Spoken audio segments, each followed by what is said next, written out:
All right. Hey, thank you all for being here. Deadline week. It's going strong. A lot of it's a tense time trying to get bills through and members really wanting their bill heard. So being pretty efficient on the floor this week, today. And just a couple updates I have, and then I'll open it up to any questions you may have. But on the Economic Development Select Committee, that I got a little ahead of myself on saying the time, because I said earlier this week, but with deadline week and just truly the overwhelming number of people who want to participate in it, that's been delayed a little bit. Still, we'll get it out quickly and still plan on having a very robust select committee to be able to look at it. Had a lot of interest from the outside of the Senate wanting to participate on it. That's been part of the delay, trying to figure it out. Our Senate rules only allow Senate members to participate in that, but we've also come up with some concepts of having an advisory committee that would meet parallel to the membership, and I'm trying to work out the details on that. I've let all the members save one know who's going to serve on it. Once I get that done, I'll announce the Senate members very soon. And then on the other side, just education reform, education choice that the House sent to us. Like I said, we've continued to work with our members. I've been having either small group or one-on-one meetings with almost the entire caucus. By the end of today, I will have met with every member of the caucus, going through and seeing what they want to see in any type of package that we send back to the House. Have extremely productive conversations with Senate colleagues, and when I say that, I mean the 40 members of the Republican caucus. I have not been bringing in the Democrat members to date. I'm just trying to get through my caucus right now to get all their opinions. So open up to any questions you may have. What are some of the things that your caucus members are saying they want to see, they don't want to see, their issues? It's runs the gamut, and so we're trying to find areas of agreement. We're finding quite a few of those, but I'm not at liberty yet because I want to have all those meetings, and then I want to have a joint caucus meeting. When I say joint caucus meeting, a full caucus meeting where we take people from each one of those groups, bring them all together, and lay out a plan and get buy-in on that. Earlier this week on the Oklahoma Supreme Court ruling, I know you said you were kind of reviewing it, thinking about next steps. What happens next? I mean, is there appetite for the legislature to pass some legislation as a result, or refer something to the ballot as a result? First off, the fact that the 1910 law stands is a good outcome of it. That's what the trigger bill reinstated that I ran a couple of years ago to protect unborn life. And the 1910 law saw protection of the life of the mother in that and was explicit about it. And so I'm happy about that part. The part I'm not happy about is leaving the door wide open potentially on the elective abortion side. I still actually have not got through all the opinions because I've been reading a bunch of other things. The concurring opinion that some of the justices wrote was pretty offensive language in a lot of ways about the intent of the legislature. And so that disturbs me about what their intent is going forward. I've been warning the legislature and the public for the past 4 or 5 years that I worry that the Oklahoma Supreme Court could read into the Constitution some right to an abortion that does not exist. In fact, a few years in a row I've run a bill that would put to a vote of the people that nothing in the state constitution shall be construed to confer a right to an abortion. We got that through the Senate a few years, but it hasn't made it all the way to the finish line. But we'll work with our House colleagues and the governor to try to make sure that we do the best to protect life. The good news is elective abortions are still not allowed in Oklahoma, and unborn life is protected, and the life of the mother. Does this give you, I don't know, does this make you feel like you should renew your push for judicial reform? Oh, I want judicial reform for a myriad of reasons. This is one of those reasons. And so, yes, I would love to see judicial reform, not just for this, but it's such an opaque process on the JNC. And to say that politics are removed is a farce.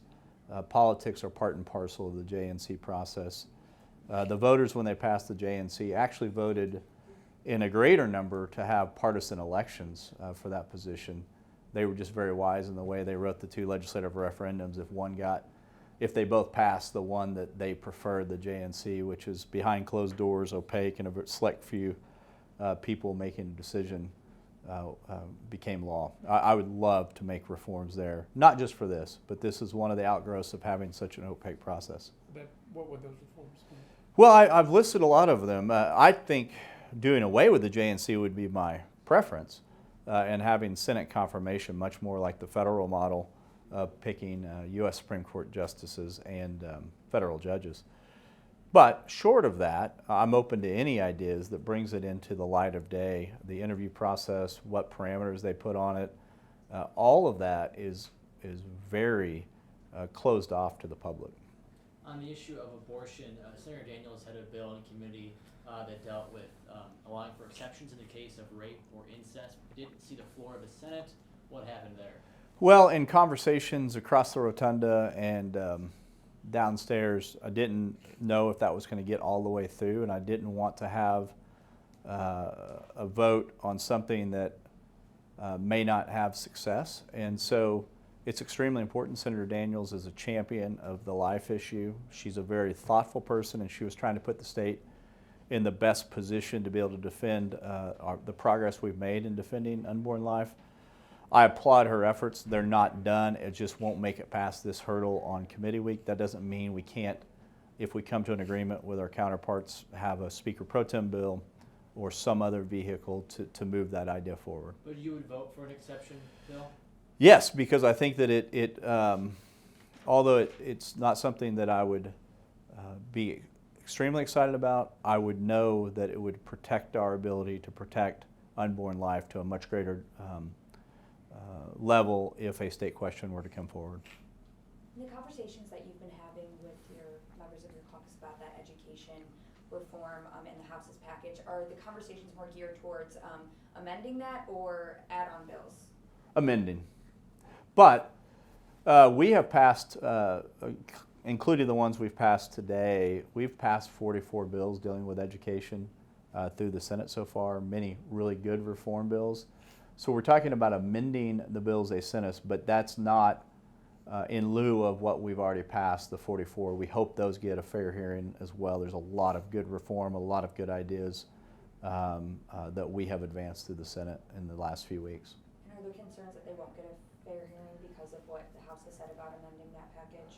Well, you know, the Speaker said that if we amended the package, education bills from the Senate would die. I hope that reform on forced union participation, I would hope school board reform, I would hope charter school reform, I would hope all the things that we have done, merit pay or qualitative pay that we just did today, the pay raise that was very thoughtful from Senator Pugh on the lowest amount somebody would get would be $3,000 increase teachers, and it also includes reading specialists, speech pathologists. I hope that they weren't serious about killing good reforms that have been worked on all year. All interim, I mean. Mr. Pro Tem, did you already discuss 1103? No, I did not discuss it. Could you, is it gonna make, are you guys done? I'm sorry, I'm clueless. I'm over following the House, which is a stupid thing to do, but there I am. Where does 1103 stand? What happened there? Hadn't been heard yet, and doesn't seem like it's going to.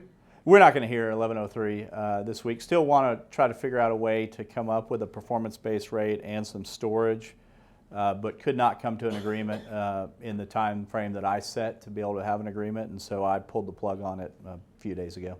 What? Do you anticipate trying to have a separate storage bill, or? No, the two are tied together in my mind. Why is that? Because I'd like to see increased storage capacity to be able to weather a Uri-like storm in the future, and I would like to see upgrades to our transmission lines to be able to also withstand more pressure with more electrification. What were the Tracer? You done? Oh yeah. Okay. On 1103, I mean, it passed out committee with only 2 Dems voting for it. It seemed like a lot of the kind of opposition to it backed away whenever Rofer was taken out. I mean, was it going to be heard and not passed? Like, what were some of the concerns, opposition for your reason not?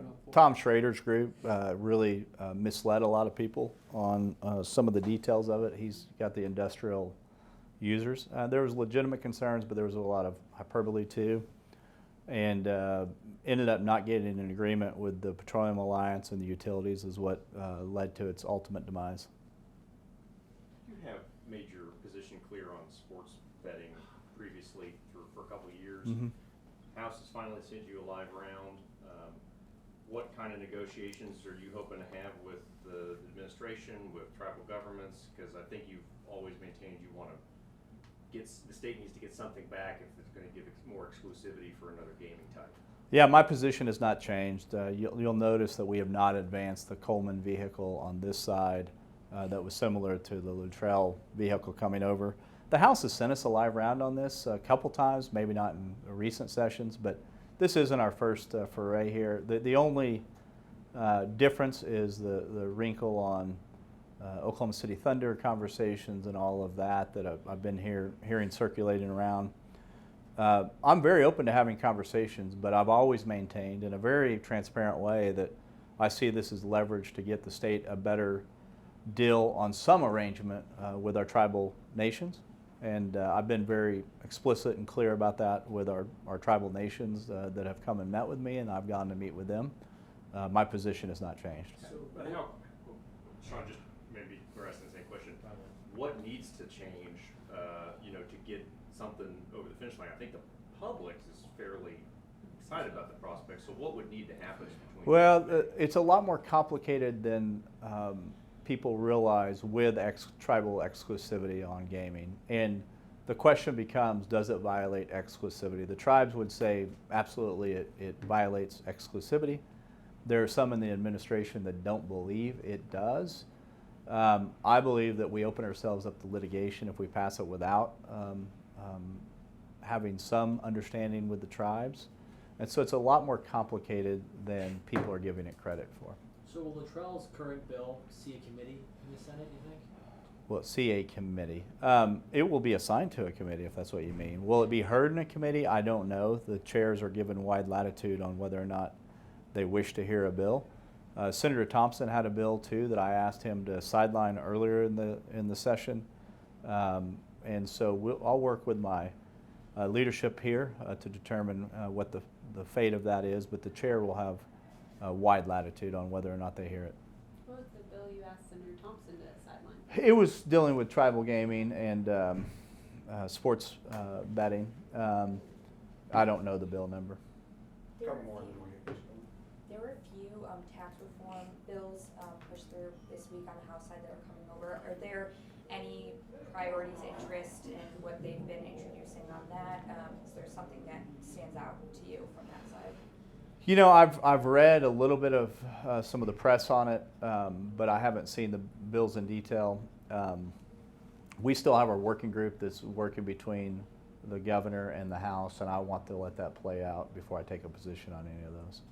Do you have any thought, Senator Thompson talked a little bit to me about the cost of the HIE implementation for individual providers and provider groups. There's a number floating out there, 25, 35, 30 million. Do you, what are your thoughts about how the concerns about the HIE unfolded recently, and then do you believe it's the state's obligation or interest or best interest to provide some funding to help cover those costs for providers joining up front? Yes, there's a lot of misunderstanding on it, but there's also a legitimate concern, and I've heard from a lot of constituents about privacy issues with counseling and those type of things. I've heard from smaller counseling services that the cost would be prohibitive. So we're taking those seriously. Every state that has managed Medicaid has some form of HIE, so they've figured out how to do it without compromising either the financial wherewithal of the providers and or the privacy of the patients. I think we can learn lessons from those, but we don't need to rush through. We need to make sure that people's concerns are addressed. As far as who picks up the tab, that's a question that I really need to lean more heavily on Senator Thompson and the appropriations team to see. I originally heard 20, then I've heard upwards of 30. And we've got to make sure that if we treat one group in a fashion that we're the same across the board of how we treat providers. There are some providers that said they had one or two physicians or counselors working there, and they were going to be paying the same as the hospital. We need to make sure there's some cost containment there for the smaller, but I haven't got dug into the numbers yet. I have heard from a ton of constituents of mine and my colleagues from across the state of concern, and we're listening to those concerns, though. Just have you thought of maybe? I know it's not April 15th yet. But that's $698 million for the lead fund, lead act looks like it will probably be going back into general revenue. Have you thought of maybe any percent of priorities and how y'all like to see that? Well, I don't know what percentage I put on that. There's still talks about someone trying to come forward and put in a claim on that, and we'll see if that materializes or not. Care to share who? I've heard it was you. No, I just you or some. I heard print journalist, so I thought it was you. Yeah, you might be mistaken for the department, I guess. Yeah. Easy, Carmen. Yeah.